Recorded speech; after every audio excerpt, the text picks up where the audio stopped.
Então, bom dia. Na aula de hoje, a gente vai começar a parte de análise combinatória. A matéria está no capítulo 23 do módulo 8. E nós estamos dando início ao último bimestre, ao último período. E hoje a gente começa com o princípio fundamental de contagem. Essa matéria do princípio fundamental de contagem, ela é o que a gente chama de uma matemática moderna. Ela surgiu durante a Segunda Guerra, né? Ela surgiu antes, mas ela foi fundamentada na Segunda Guerra. E do surgimento dessa matemática combinatória é que se criou a ciência da computação, tá? Um dos trabalhos que eu vou passar para vocês vai ser assistir um filme, que é O Jogo da Imitação, que conta a história do matemático Alan Turing, que é o que a gente chama do pai da computação.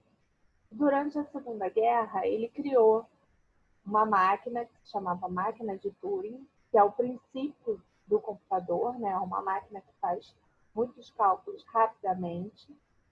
E com essa máquina, ele conseguiu quebrar o código dos alemães, né? Que existia uma máquina que que mandava mensagem de uma base alemã para outra base alemã, e essa máquina encriptadora se chamava Enigma. O que é uma máquina encriptadora?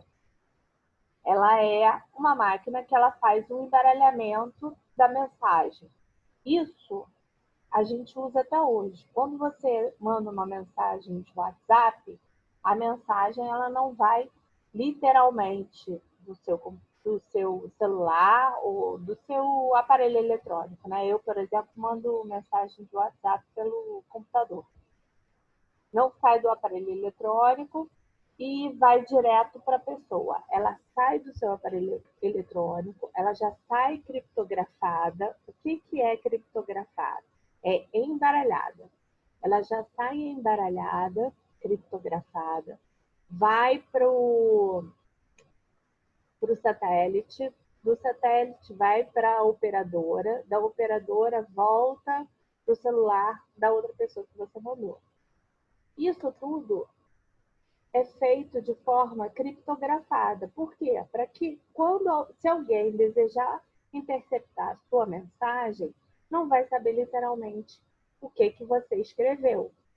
Então, quando que surgiu essa questão de criptografar mensagens? Surgiu na Segunda Guerra, que quando de uma base para outra se mandava mensagem criptografada, ou seja, embaralhada. E a máquina que fazia isso na época da Segunda Guerra, a máquina alemã, se chamava Enigma.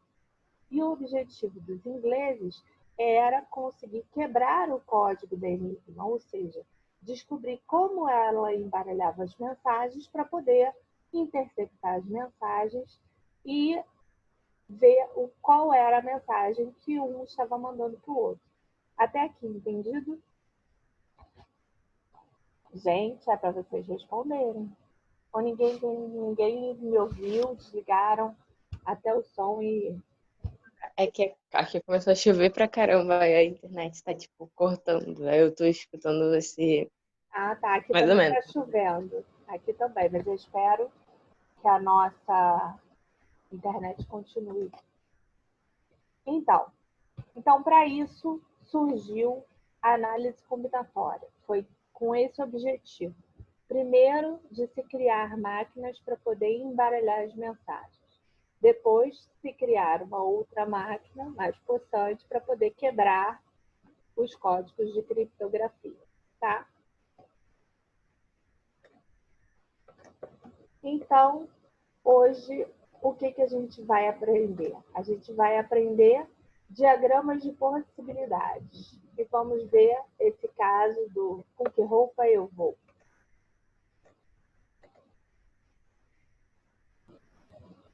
Então, vamos ver essa historinha aí. Depois de esperar ansiosamente o final de semana, Pedro chegou à casa da sua namorada, Viviane, e planejou convidá-la para sair, para comer uma pizza. Poesia básica. Aí, Viviane, como uma boa namorada, boa menina, boa mulher, chegou e falou assim: ai, meu Deus, com que roupa eu vou? Pelo visto, a noite estaria só começando. Para resolver esse problema de com que roupa eu vou, a gente vai usar o que a gente chama de princípio fundamental de contagem. Por quê? Para você escolher uma roupa, você precisa fazer uma combinação de sapato, blusa e calça, ou sapato, blusa e saia, ou saia e blusa, ou saia, blusa e sandália, não é isso?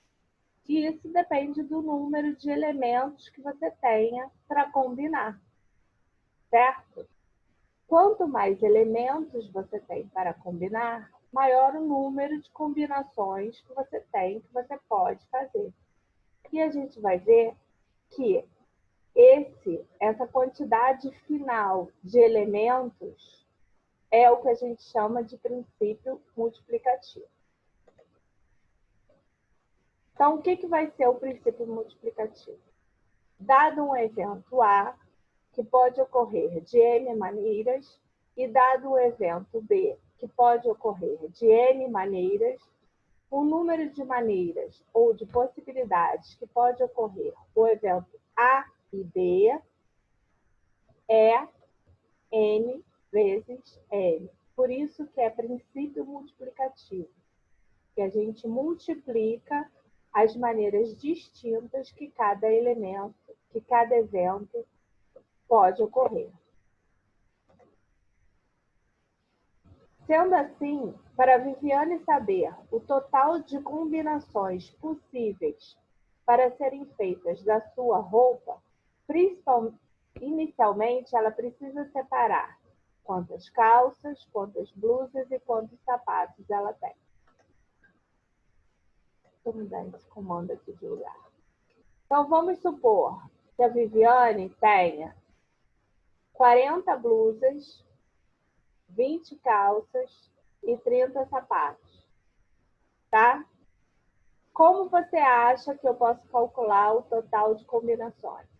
Aí pode ter uma menina que vai falar assim: ah, professora, mas nem toda blusa vai combinar com todas as calças e com todos os sapatos. Só que matematicamente, a gente está considerando que vai combinar, tá? Então, usando um princípio multiplicativo ou princípio fundamental de contagem, o total de combinações, basta a gente multiplicar a quantidade de cada item. Então, o total de blusas não é 40? O total de calças não é 20? E o de sapatos não é 30? Então, para eu saber o total de combinações que a Viviane vai ter para se vestir, basta multiplicar 20 vezes 40 vezes 30. Dá 24 mil combinações diferentes de roupa.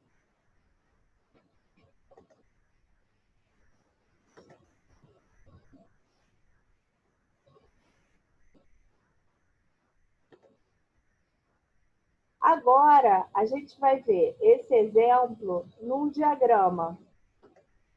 O que é um diagrama? Se eu pegar uma blusa, apenas uma blusa, e combinar com 3 calças, e de cada calça combinar com 3 sapatos, eu vou ter um total de 9 combinações. Por quê? Eu faço essa ligação, ó. Uma blusa pode combinar com a calça 1, pode combinar com a calça 2, pode combinar com a calça 3. E cada blusa e calça eu posso combinar com mais 3 sapatos. Só que no problema original eram 40, 20 e 30. Então, fica muito difícil a gente fazer essa árvore de combinações quando se trata de um problema com um número grande, né? Porque nessa árvore de combinações, eu vou escrevendo, desenhando todas as possibilidades. Então, a análise combinatória, ela surgiu para isso, para eu saber o total de possibilidades, mas sem fazer uma a uma. Aí vocês podem falar assim, professora, mas se você me perguntar na prova de quantas maneiras que combina, problema de combinatório são vários, né? Quantas maneiras eu posso combinar a roupa? Eu posso desenhar um a um na prova? Pode, mas vocês vão perder muito tempo fazendo isso. Então, a análise combinatória ela veio para isso, para a gente saber o total de possibilidades, tá?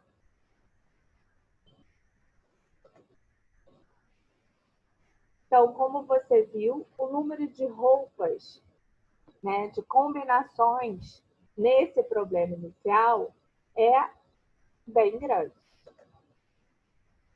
O diagrama de árvore, ele permite que você simule diferentes combinações, mas o diagrama de árvores, que é aquele que eu fiz anteriormente, ele não é prático.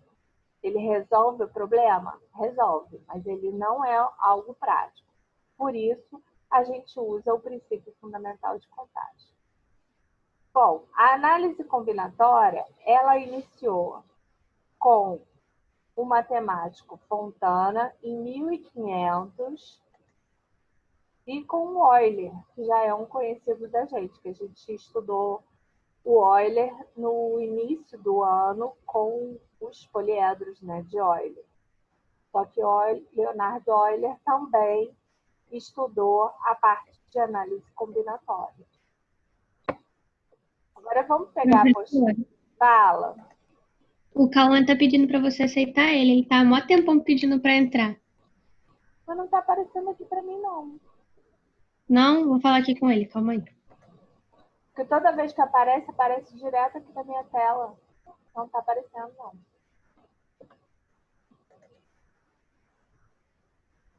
Então... Ah, tá. Agora tem duas pessoas aqui. Lucas e Cauã. Deixa eu aproveitar e dar presente para eles.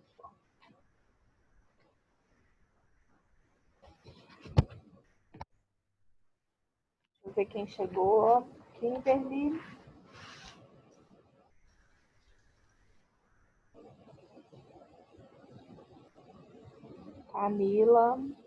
Camille. Lucas. Cauã.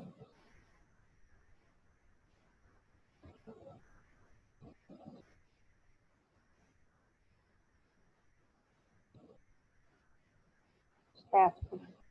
Vou dar o presente. Pronto.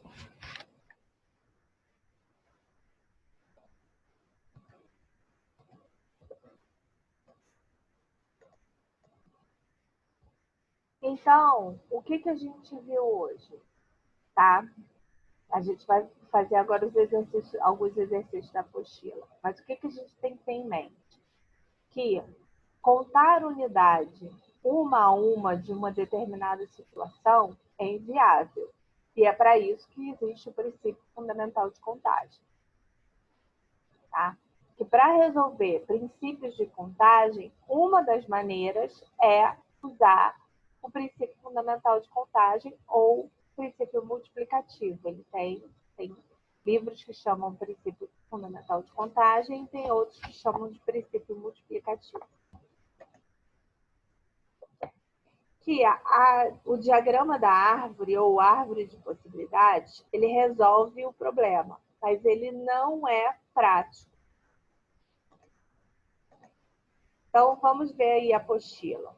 A apostila, ela tá no capítulo 23, da página 8 à página 10 é a matéria, e a gente vai fazer aí o exercício resolvido 1 e 2 e o exercício 1 e 2 da página 11.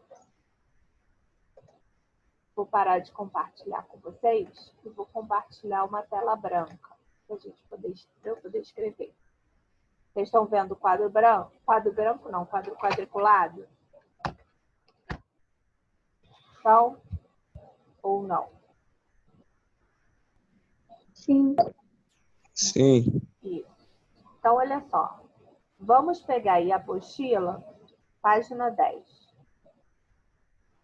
Na apostila, página 10, tem o seguinte exemplo.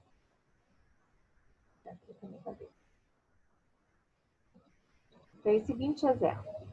Quantos números com 3 algarismos distintos é possível formar usando os algarismos 1, 2, 3, 4 e 5? Então, eu tenho os algarismos 1, 2, 3, 4 e 5. Esse é o meu conjunto de algarismos que eu vou usar. Tá?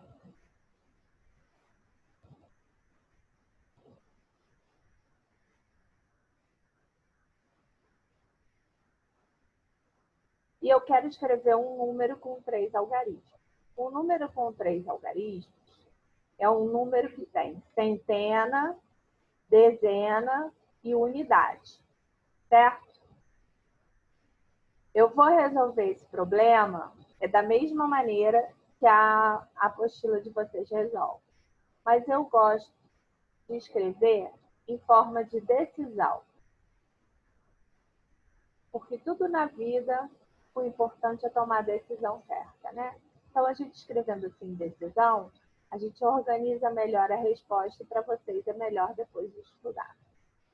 Então, o meu objetivo aqui é escolher um número para colocar na centena, escolher um número para colocar na dezena e escolher um número para colocar na unidade. Então, eu vou escolher, vou escrever. Ó. Uma decisão é escolher a centena, a outra é escolher a dezena e, por último, escolher a unidade. Quantas possibilidades de escolha eu tenho para cada um nesse exemplo? Quais são os números que eu posso colocar aqui na centena, aqui na dezena ou aqui na unidade? Por quê? Esse problema está perguntando assim, quantos números com 3 algarismos distintos é possível formar? Eu posso formar o número 1, 2, 3. Eu tenho 3 algarismos distintos e usei esses números aqui, ó. Número 123. Eu posso escrever um número 124. É um outro número com 3 algarismos distintos.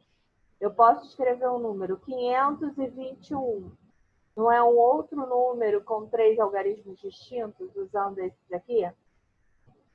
Me diz aí um outro número com 3 algarismos distintos. Nada? 423 é outro número com 3 algarismos distintos.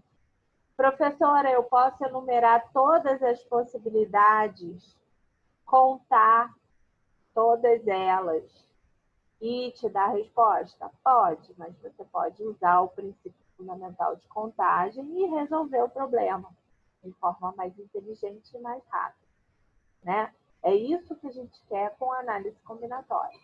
E o que eu estou fazendo aqui quando eu escrevo todas essas possibilidades? Eu estou escolhendo um número para centena, um número para dezena e um número para unidade. Por que eu estou colocando esses? Porque o problema diz que é só para eu escrever com esses aqui. O número, por exemplo, 112 é uma solução desse problema? Não é. Por quê? Porque ele quer algarismos distintos. Ou seja, ele quer todo mundo diferente. Então, eu tenho que escolher um número para centena. Quantos números tem aqui? Quantos algarismos tem? Tem 5. Então, eu tenho 5 possibilidades de escolha para centena. Se eu escolhi um número para centena, para dezena agora, quantas possibilidades de escolha eu vou ter? Eu ainda vou ter 5 ou eu vou ter 4? Eu agora terei 4 possibilidades de escolha para dezena. Então, Uma vez escolhido um número para centena, ele vai ser colocado na centena. Agora eu vou escolher um para dezena. Então, eu fiquei com 4 possibilidades para dezena. E para a unidade, se eu escolhi o número da centena e se eu escolhi o número da dezena, para a unidade, você restou quantos números? 3. Então, o meu princípio multiplicativo diz que se eu quero que ocorra o evento A, o evento B e o evento C, eu tenho que multiplicar as possibilidades de cada um deles. Então, 5 vezes 4, 20. 20 vezes 3, ó. 5 vezes 4, 20. 20 vezes 3, 60. Então, com 5 algarismos, escrever um número de 3 algarismos distintos, eu terei 60 possibilidades. Professor, e se você quisesse que os números fossem iguais? Deixa eu mudar isso aqui de posição, está me atrapalhando. Vou botar lá em cima. E se eu quisesse que os números pudessem ser iguais? Aí seria já um outro problema. Vou apagar aqui. O que seria o problema se eu quisesse que os números fossem iguais? Para os números serem iguais, eu posso escrever, por exemplo, o número 5, 5, 5. Eu posso escrever o número 3, 3, 2. Eu posso escrever o número 1, 1, 1. Aí eu terei um outro problema. É uma outra possibilidade. Mas, novamente, eu vou ter que escolher centena, dezena e unidade. E eu vou ter que escolher, tomar 3 decisões. Quais são essas decisões? Eu vou escolher a centena, vou escolher a dezena e vou escolher a unidade.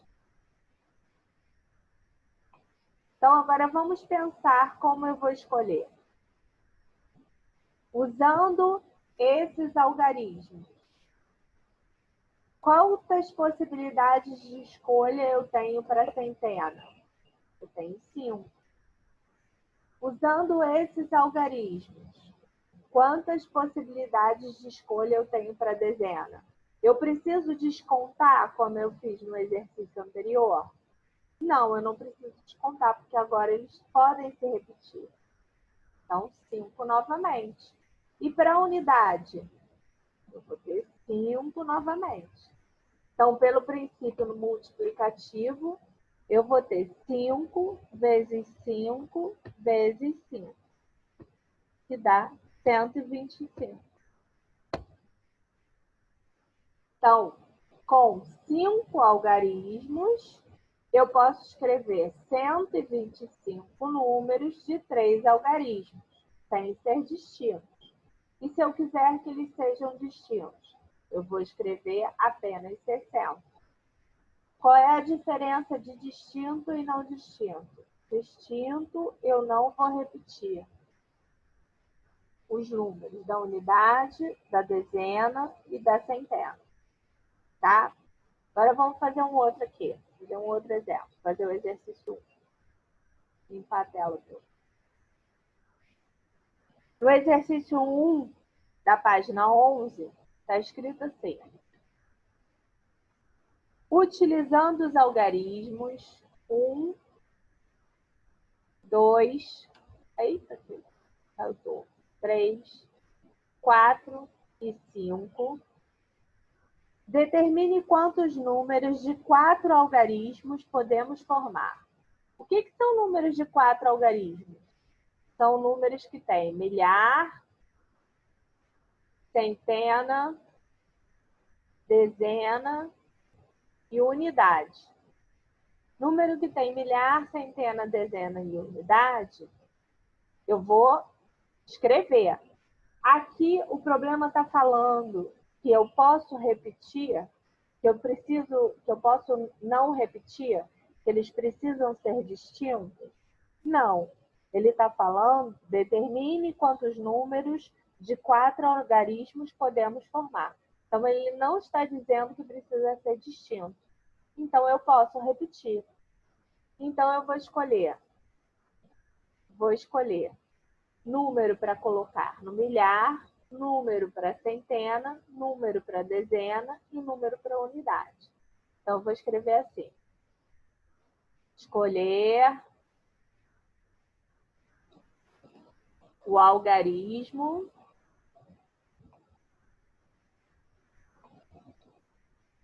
do milhar. Quantas possibilidades eu tenho para a escolha do algarismo do milhar? Eu tenho 5 possibilidades. Depois, eu vou escolher o algarismo da centena. Também tenho 5 possibilidades. Vou escolher o algarismo da dezena. Também tenho 5 possibilidades. E por último, eu vou escolher o algarismo da unidade. Então, pelo princípio multiplicativo, o número total de possibilidades é o produto. 5 vezes 5 vezes 5 vezes 5, 625. Então, usando esses 5 algarismos, eu posso escrever 625 números com 4 algarismos, repetindo ou não repetindo esses números. E, deixa eu continuar aqui, fazer a letra C. Na letra C, está falando assim, determine quantos números de 4 algarismos distintos. Como é que eu ia fazer esse mesmo problema, só que agora calculando apenas os algarismos distintos? O que é um número com algarismos distintos? É um número que tem algarismos que não vão se repetir. Então, em cada uma dessas decisões que eu for tomar, o que eu tenho que considerar? Que eu não posso escolher o algarismo que eu escolhi anteriormente, certo? Então, eu vou agora começar a descontar. Para o milhar, quantas possibilidades de escolha eu vou ter? Eu vou ter 5 possibilidades de escolha. Para centena, quantas possibilidades de escolha eu vou ter? Eu vou ter 5 de novo? Não. Se eu escolhi uma no milhar, eu tenho que descontar agora. Então, agora eu vou ter 4 possibilidades. Para dezena, eu tinha 5. Escolhi o da milhar, escolhi o da centena. Então, eu tenho que descontar esses 2. Fico com 3 possibilidades. E para a unidade simples? Eu escolhi milhar, escolhi centena, escolhi dezena. Então, agora eu só vou ter 2 possibilidades. Então, o meu total de possibilidades é 5 vezes 4 vezes 3 vezes 2. Que restam, e calculando, dá 120. Então, nesse problema aqui, o que diferencia um do outro? Diferencia que na letra A, eu quero saber qual o total de números com 4 algarismos. E na letra C, eu quero saber apenas aqueles que têm algarismos distintos. Ou seja, aqueles que têm algarismos diferentes, que não posso repetir, como, por exemplo, isso aqui assim, ó. Não posso repetir número. Aqui, na letra A, eu posso repetir, tá? Então, eu vou deixar para que vocês façam o exercício 2 da página 11. E aí eu vou colocar a resposta na plataforma. Vocês já foram no Subway? Gente, eu estou fazendo uma pergunta, hein? Alguém aqui já foi no Subway? Eu acredito que já, né? Vamos tentar calcular mais ou menos qual o total de possibilidades de sanduíches do Subway. Como é no Subway? No Subway nós temos a escolha. A primeira escolha é para fazer o pão, não é? Depois você escolhe a carne ou o queijo. Primeiro você escolhe a carne, isso, se é presunto, se é frango, se é peito de peru, não é isso? Você vai escolher um frio. Depois você vai escolher um queijo. Depois você vai escolher o molho. E depois você escolhe a salada. Ou você escolhe primeiro a salada e depois o molho.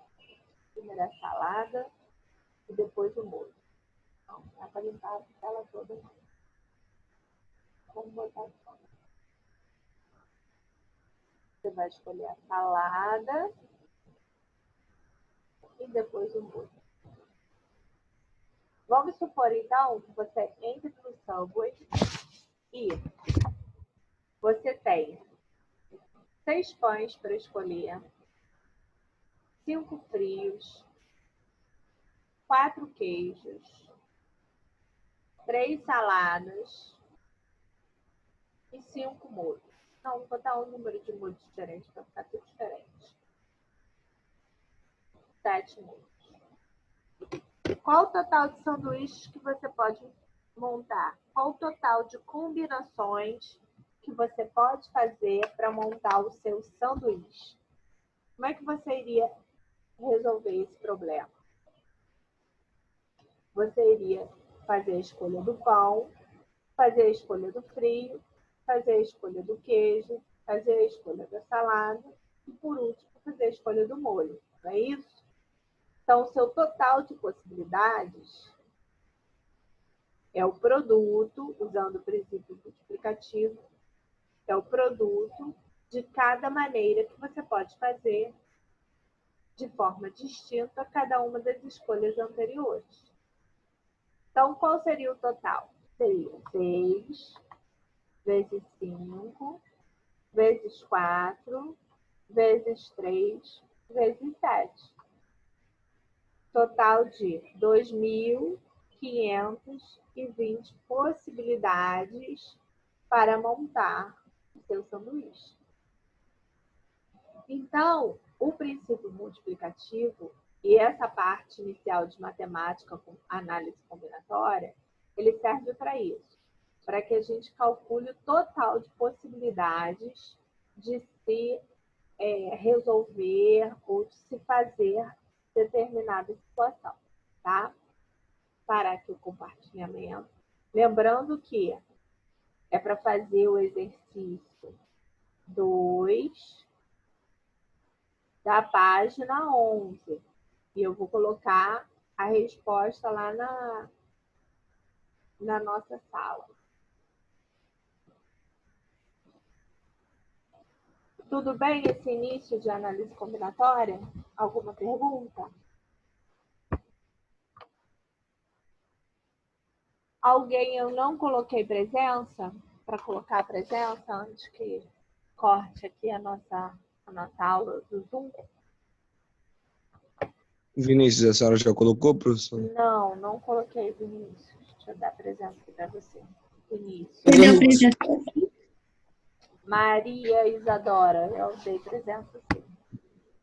Eu tenho. O meu trabalho chegou. Quem está falando? Fala. De novo. Quem perguntou do trabalho? Eu, Vinícius.